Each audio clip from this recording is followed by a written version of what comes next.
I bring in Wells Fargo equity strategist Gina Martin-Adams right now. Gina, energy obviously weighing on the markets. How much of a concern should oil be to the broader markets, do you think? It's the primary concern. It's been the biggest drag on earnings, and we're incredibly dependent upon earnings to drive stock prices higher in an environment in which the Fed is slowly tightening policy. So in 2015, as an example, oil alone was responsible for 70% of the deceleration that we saw in earnings.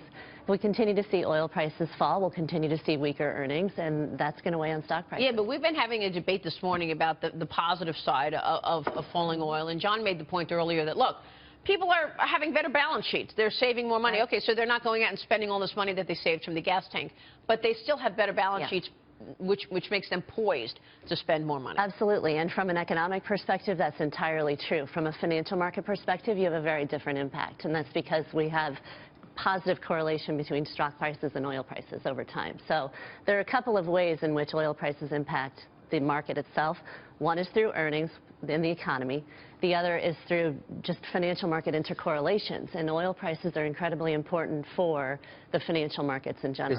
Is that correlation just because investors are either going risk on and they're buying commodities and stocks, or risk off and they're selling?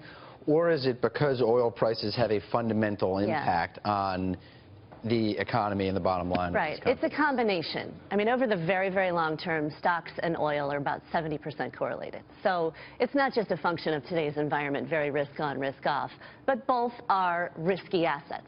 So they do tend to rise and fall together. That correlation doesn't seem like it makes sense to me when you have a positive supply shock, which is one of the things, you know, in the past when oil prices fell, it meant the global economy was really weak and that was pulling things down.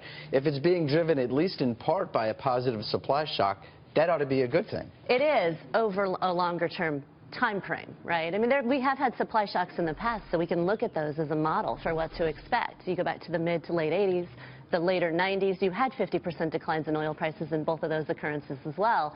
The economy ultimately strengthened out of those experiences, but you also had 20% declines in stocks accommodating those 50% declines in oil prices. So the markets are lower in 2016 because of this?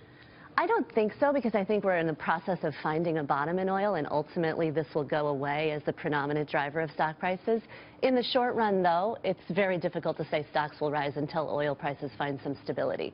We do think over the next 6 months or so we'll find some stability in oil prices, and that will ultimately allow for stock prices to drift higher. Are analysts taking their estimates down right now for profits in the first half of 16? Yes, and they have been for more than 18 months now. We've been seeing negative revisions on estimates. Don't they always do that just so they can beat on reporting? No, but I don't know about that, because you've got an earnings story right now that is being hampered by the strong dollar, even though I know it's been volatile. That's a big issue. Okay, it's been hampered by the oil story and job cuts and the fact that they don't, and slow growth, and the fact that they don't want to spend on investment. Higher savings is deconsumptive. So it's not. I think it's more than that. Just taking expectations down. Yeah, and it's been very persistent. I mean, we have now 9 of 10 sectors have seen negative revision momentum over the last 3 months. So it's not. It's very consistent across the index. We're reducing expectations. The lag effect of oil has been tremendous. Do you like where we are 7 years after the financial crisis, or not? Do I like it? Tough question, because I can go in any number of ways.